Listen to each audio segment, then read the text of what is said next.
안녕하십니까, 장 감독입니다. 오늘은 좀 편안한 자세로 한번 얘기를 해볼 건데요. 제 친구 중에 한국 원자력 발전소 상당히 좀 높은 간부로 있는 친구가 있어요. 초등학교 동창인데 이 친구는 어릴 때부터 아주 반장만 하더니 좋은 직장에 지금 굉장히 오랫동안 있어서 높은 직책으로 갔는데, 그 친구랑 이제 간만에 만나서 어릴 때 얘기하면서 최근에 이제 그 친구한테 들은 얘기 중에서 흥미로운 얘기가 있어서 제가 이렇게 카메라를 켰습니다. 여러분은 저보다 좀 많이 똑똑하실 테니까 이미 방사선에 사람 몸이 이렇게 투가 됐을 때, 쬐었을 때 우리 몸이 어떻게 변하는지에 대해서 이미 잘 알고 계시겠지만 저는 잘 몰랐거든요. 그냥 일반적으로 어떻게 알고 있었냐면 방사능에 피폭된다. 그리고 방사능에 노출이 되면 몸이 뭐 화상을 입는다. 그렇게 몸이 변해가다가 나중에 유전자가 다 파괴되고 뭐 그러면서 결과적으로는 이 피부가 제대로 피부 역할을 못하게 다 벗겨지면서 그리고 결국 사망에 이른다. 그렇게만 저는 그냥 알고 있었어요. 제 상식으로는. 그렇게 뭐 디테일하게 그 원리라든지 하여튼 무서운 것, 또 방사선에 잘못 쏘면은 헐크로 변한다, 뭐 이런 그런 말도 안 되는 그런 상상의 과학. 뭐 감마선에 쏘이면 헐크로 변하죠, 방사선이 아니라.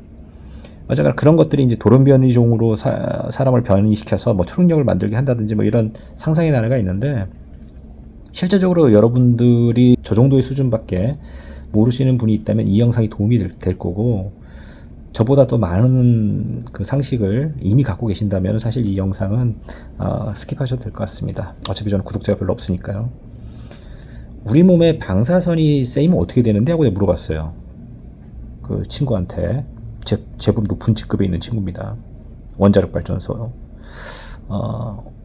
그게 어떻게 우리 몸에 어떻게 되는데? 그냥 친구로서 물어봤어요.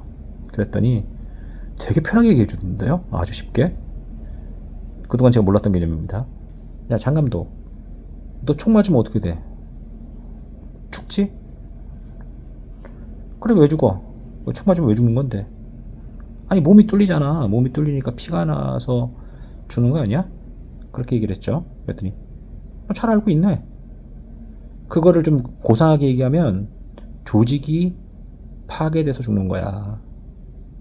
조직이 파괴돼서 죽었다고 하는 거야 라고 얘기를 해주는 거예요. 그래서 그러네. 몸의 조직이 총알로 구멍이 뚫려서, 또 총알의 그 회전력에 의해서 더 큰 구멍이 뒤에 뚫리죠. 그래서 조직이 파괴돼서 그것을 조직이 다시 복구를 못하고 많은 과다출혈로 죽게 되는 거거나, 아니면 어떤 그 장기기관이 그 자리에서 멈추기 때문에 그 조직이 파괴돼서 그래서 죽는 거죠. 예, 맞아요. 근데 그게 뭐 방사능하고 무슨 상관인데? 라고 이제 다시 물어봤죠. 그랬더니 미세한 총알이 네 눈에는 안 보이지만, 장감독 네 눈에는 안 보이지만 수십억 개의 미세한 총알이 네 몸을 뚫고 지나가는 거야. 방사선이 네 몸을 뚫는다는 것은. 아, 그런 거였어? 그럼 어떻게 되겠어? 조직이 아주 미세하게 파괴돼서 죽겠지. 복구가 안 돼서 결국에는 그것이 수많은 출혈이라든지 그 수많은 조직들이 제 역할을 못 하겠지. 그래서 죽는 거야.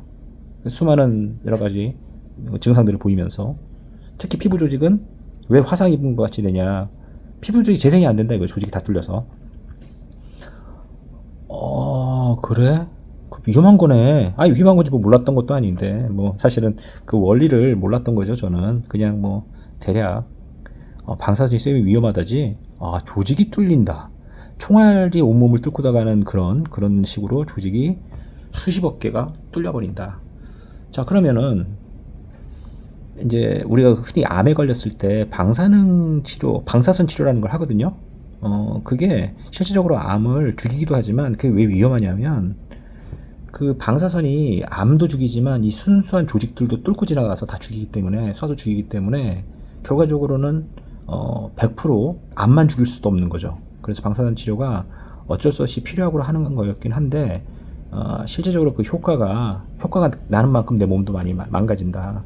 그게 이제 방사선 치료, 지금 방금 그 원리인 거죠. 총알이 내 몸을 뚫고 가는 원리. 근데 그러고 나서 이제 이렇게 검사를 해보니까 실제로 암이 거의 정복 상태더라고요. 특정 암에 대해서는 특히. 중입자 가속기라는 게 있더라고요. 중입자 가속기.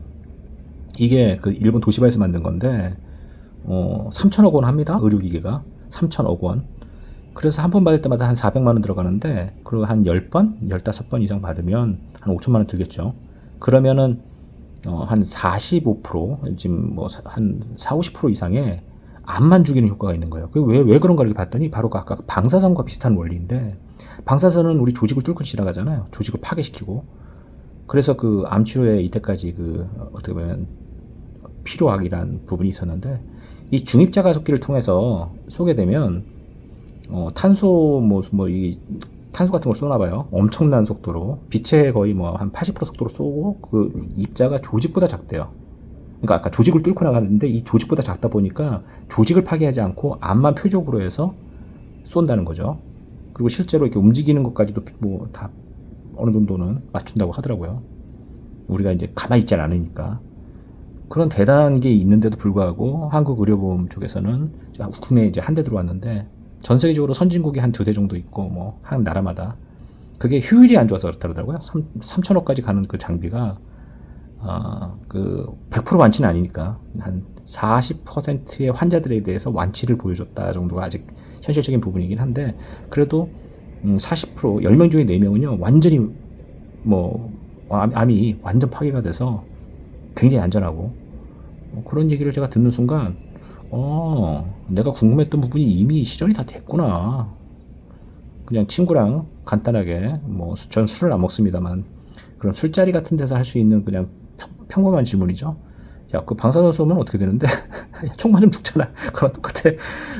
그 총이 되게 작은 거야. 그 총알이 굉장히 작은 거야 라는 말에서 시작된 그 궁금증이 실제로 암에 그거보다 더 작은 입자로, 조직을 통과하는 입자로 탄소를 쏴서 암을 치료하는 것까지 됐고, 그 가격이 한 대당 한 3천억 원이다. 하지만 그게 사업적으로 그 크게 효능이 없어서 인기가 없다라는 거죠. 의외로 또 암 환자들 그렇게 많이 죽어가는데 왜 그렇게 인기가 없는데, 암 환자들은 1년에 막 엄청나게 죽어가는데, 그게 보면 저는 이렇게 생각합니다. 암 비즈니스라고 있죠. 암 비즈니스, 의료 비즈니스. 모든 사회는 비즈니스로 인해서 돌아가거든요.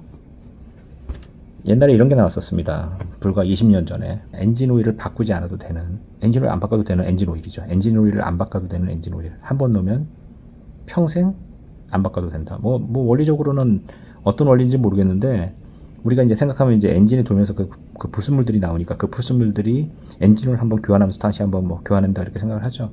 옛날에 한번 제가 실험을 해본 적이 있어요. 아주 차 여러 대 갖고 있을 때, 그 중에 마티즈를요 일부러 한번 엔진오일을 안 갈고 한 3년을 써봤습니다. 그것도 1단 2단만 뭐 흔히 말하는 조져가면서, 가속도 잘 안 나오니까 한번 가속 내면은 가속을 안 줄이기 위해서 그냥 1단 2단으로만 계속 그냥 그렇게 말 그대로 미친 짓을 하면서 운영을 해봤는데, 어떻게 보면 제일 싼 차인데 그 내구성이 전 금방 망가질 줄 알았거든요. 한 3개월 만에 망가질 줄 알았는데 3년을 잘 쓰더라고요. 엔진을 한 번도 안 말고요. 엔진을 보충은 하죠.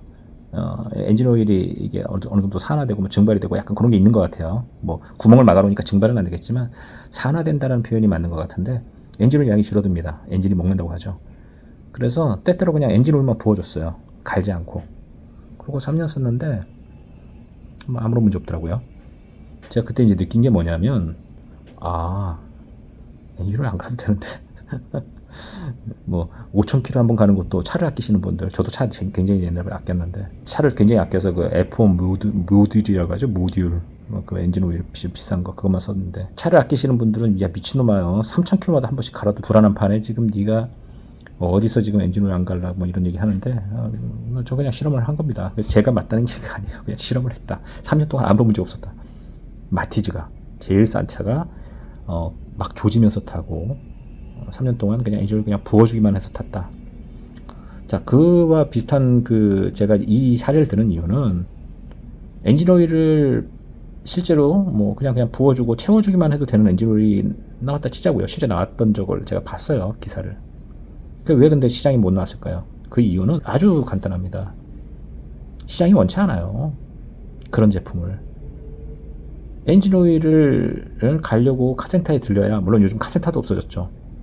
다 정비소 위주의 비즈니스가 됐는데, 이제 옛날에는 카센터라는 게 존재했었잖아요. 그때도 한국에서는 카센터가 조만간 없어진다는 얘기가 있었어요. 외국에는 카센터가 없다. 그래 한국도 이제 그렇게 변했죠. 대자본의 원리로 그 엄청난 그 로열티를 지불하는 그 카센터, 어떻게 보면 이것도 일종의 다단계 같은 개념인데 그 업체들만이 그 권리를 갖고 그 권리에 대한 보증금을 내고 그리고 거기에 수많은 직원들이 적당한 봉급과 생활이 되게 하고 시스템이 그리고 부품값도 딱 어떻게 보면 정확한 기준선에 의해서 부품을 공급함으로써 그 사람들이 다 균등하게 비즈니스 관계를 유지할 수 있게 하는 이 어떻게 보면 카 비즈니스의 형태인데 엔진 오일을 안 갈면 안 되는 거죠. 갈로 와야지. 그게 돈인데 갈로 와서 가끔 총도 맞아주고 기관총 쏘면 기관총도 맞아주고 해야 이 비즈니스가 유지가 되는 거기 때문에 그런 제품은 필요가 없는 겁니다. 지금 제가 말하는 이 암을 획기적으로 죽일 수 있는 중입자 가속기 이 시스템마저도 병원 시스템에서 그리 원치 않는 거예요. 왜냐하면 그것을 리스를 해서 가져와서 제대로 뽑아내려면 최소한 4년은 걸린다 이거죠. 4년 5년이 걸려야 기계값을 뽑는 건데 또 기계도 노후되고 재미없는 거지. 병원 입장에서는 암이 나아서 환자가 암이 나아서 그 병원을 나가는 게 중요한 게 아니라 암 환자가 얼마만큼 병원에 돈을 태우느냐, 그리고 적당하게 또 재발을 해줘서 또 돈을 태우느냐. 생명 연장은 하되 계속 돈을 지불하는 형태를 원하는 거지 암이 낫는 걸 원하는 건 아닙니다. 비즈니스적으로 아직도 순수하게 의료 행위를 하는 모든 의사들이 인간의 어떤 생명의 존중을 뭐 이렇게 그건 너무 교과서에 나오는 얘기고요. 실제적으로는 다 철저하게 돈에 의해서 움직이는 게 이쪽 의료 쪽이다. 맞잖아요. 냉정해지자고요. 어른들끼리 이 정글에 사는 어른들끼리. 의사도 왜 요즘 애들 다 의대만 보내려고 하겠어요. 요즘 딱 정해져 있더라고요. 의대냐 의대 아닌 거냐 대학이. 어릴 때부터 그렇게 엄청난 돈을 들여서 진짜 상상을 할 수 없는 그런 돈을 들여서 대학을 보내는 이유가 의대 보내려고. 의대도 그 재미없는 무슨 소아과나 내과 이런 데 아니고 성형외과, 피부과, 돈이 되는 대로. 자, 그런 겁니다. 다 돈에 의해서 움직이는 거예요. 얼마나 세상에 많은 천재들이 어느 계통으로 가느냐는 그 분야가 얼마나 많은 돈을 주느냐가 그게 사실은 그 분야의 발전과 분야의 비즈니스를 영위하느냐의 결정적이다. 1980년대 일본의 버블 경제 시대에 왜 일본 애니메이션이 엄청난 발전을 이뤘고 왜 천재들이 나왔냐면요. 애니메이션에 돈을 많이 줬기 때문이에요. 그 돈이 됐고. 그러니까 사회에서 어떤 천재들이 일정 부분 나옵니다. 1000명 중에 한두 명은 천재가 나오겠죠, 사회에서. 그러면 그 걔네들이 어디를 선택하냐면요. 돈이 제일 되는 데를 선택하는 거예요. 그게 그때 당시엔 애니메이션이었기 때문에 또 돈을 그 투자가 많이 됐기 때문에 당시에 버블 경제 시대. 그렇기 때문에 일본의 애니메이션에 꽃을 피웠다. 천재들이 글로 가니까. 그 다음 어떻게 돼요? 게임이 돈이 되니까 천재들이 게임 쪽으로 가는 거예요. 뭐 미국은 좀 얘기가 다릅니다. 미국은 소프트웨어 쪽으로 천재들이 다 몰리지만 그래서 소프트웨어 강국이죠. 완전히 IT 소프트웨어 강국인데 전 세계의 모든 걸 다 갖고 있죠. 한국만 예를 들면 돈이 되는 의료계로 가는 거죠. 돈이 되는 의료계에서는 또 돈이 왜 되겠어요?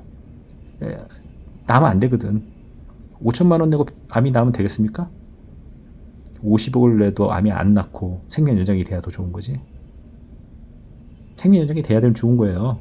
다 낫진 않대. 계속 돈을 태워줘야죠, 병원에. 그래야 병원이 빌딩 1개가 10개가 되고 100개가 되고 병원장이 수익이.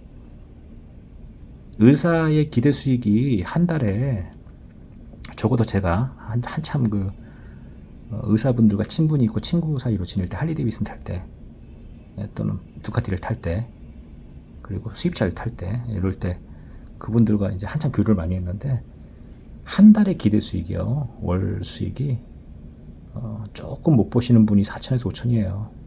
월수. 순수익이요. 적어도 원장급 되면 한 8천만 원 한 달에 벌어야 나 좀 버네 합니다. 약사요? 약사도 한 달에 한 4천원 순수익으로 벌어야 내가 조금 버네. 좀 더 많이 버시는 분들은 6천 이상 가고요. 약사 쪽을 조금 이제 알게 됐는데 인천국제공항에 그 3평에서 4평 남짓한 그 약국이 있잖아요. 우리 외국 떠나기 약 좀 사시는 분들 있죠. 그 약국 월세가 얼마인지 아시면 조금 놀라실 거예요. 월세가 4천만 원입니다. 월세가 4천만 원. 그것도 미니멈이. 근데도 거기에 다 경쟁적으로 들어가요. 도대체 약이 얼마나 남길래. 아니면 뭐, 거기 약사 월급도 줘야 될 거 아니에요. 약사 월급도 제일 못 줘도 뭐 500 이상인데. 많이 주면 800까지도 줘야 되고요, 약사도. 그게 현실이에요. 그렇게 돈을 잘 벌다가도 이제 대기업 인적이 이쪽으로 또 들어오죠. 그러니까 다들 약사도 죽겠다 하는 거고, 의사도 죽겠다고 하는 거고, 왜? 다 자영업인데, 갑자기 대기업이 자기네 그 이권을 뺏어간다고 하니까. 어쨌거나, 요점은 방사선이 왜 우리 몸을 죽게 만드는가, 우리 몸을 파괴하는가에 대한 원리를 전 몰랐다. 그냥 위험한 거구나 정도만 알고 있었는데, 총알이 내 몸을 뚫고 지나가는 거에 이제 그 비유가 너무 저에게 쉽게 와닿아서, 저같이 상식이 좀 모자라서 저 정도만 아시고 계시는 분들한테는 도움이 되지 않을까 해서 한번 이렇게 카메라를 켜봤습니다. 감사합니다. 장감독입니다. 즐거운 하루 되세요.